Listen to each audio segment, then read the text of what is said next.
প্রয়োজন হলে আবার জুলাই বিপ্লবের ডাক দেওয়া হবে, আবার 5 আগস্টের আবির্ভাব হবে। বাংলার মানুষ আর স্বৈরাচার ফ্যাসিবাদে ফিরে যাওয়ার সুযোগ দেখলাম। বাংলাদেশের মানুষ এইবার আর কোন মাস্তানকে ভোট দেবে না, চাঁদাবাজদের ভোট দেবে না, দখলবাজদের ভোট দেবে না। মানুষ কি রাস্তাঘাটে এটা বলছে না যে এইবার মুদ্রার এই পিঠ ওই পিঠ 2 পিঠ তাদেরকে ভোট দেব না? আপনারা কি বুঝছেন? মুদ্রার এক পিঠে কে আছে, আরেক পিঠে বুঝছেন কি না? না বুঝলে নাম বলবো, আর যদি বুঝেন তাহলে আমি ভদ্রলোক মানুষ, কারোর নাম বলতে চাই না। তাহলে ছাত্ররা কি প্রমাণ করছে তারা এদেরকে ভোট দিবে না? জাতীয় নির্বাচনে এই 4 কোটি নতুন ভোটাররা এইবার এই দখলবাজ, চাঁদাবাজ, পুরানো রেকর্ড যাদের আছে, দুর্নীতিতে 3 বার চ্যাম্পিয়ন, মাশাআল্লাহ, কয়বার? এইসব চ্যাম্পিয়নদেরকে আমার ভোট দিবে না ইনশাআল্লাহ।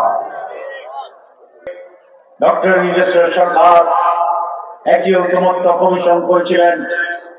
আমরা 31টি রাজনৈতিক দল মাসের পর মাস নানা বিষয় আলোচনা করে আমরা কতিপয় সংস্কারের সুপারিশ করেছিলাম, এবং সেই সুপারিশ মালায় আমার সিগনেচার আছে আলহামদুলিল্লাহ।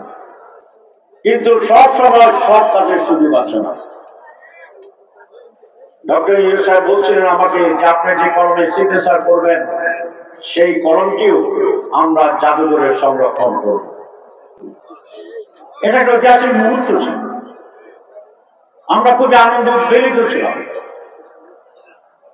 শুধু আমরা নয়, প্রায় সকল রাজনীতিক দল থেকে প্রতিনিধি ছিল। আমার পাশে যে চেয়ারটি ছিল সেটা ছিল বিএনপির মাননীয় সেক্রেটারি জেনারেল, তিনিও সিগনেচার করেছেন। কিন্তু আনফরচুনেটলি হঠাৎ করে তারা বললেন যে এই সনদে সিগনেচার করছি, এটা তারা মানে না। প্রসেসের সময় অনেক চেষ্টা করেছিল না বলতে, আলহামদুলিল্লাহ আমাদের ভূমিকায় সেটা পারেনি, তারা বাধ্য হয়েছে।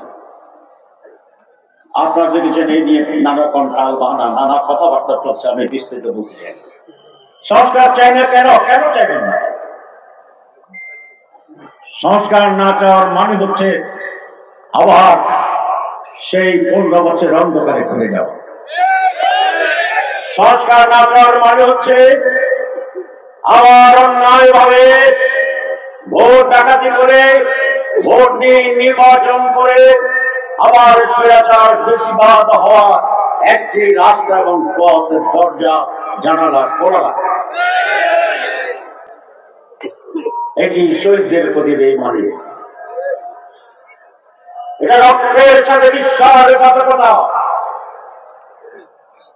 এবার মানুষ বলে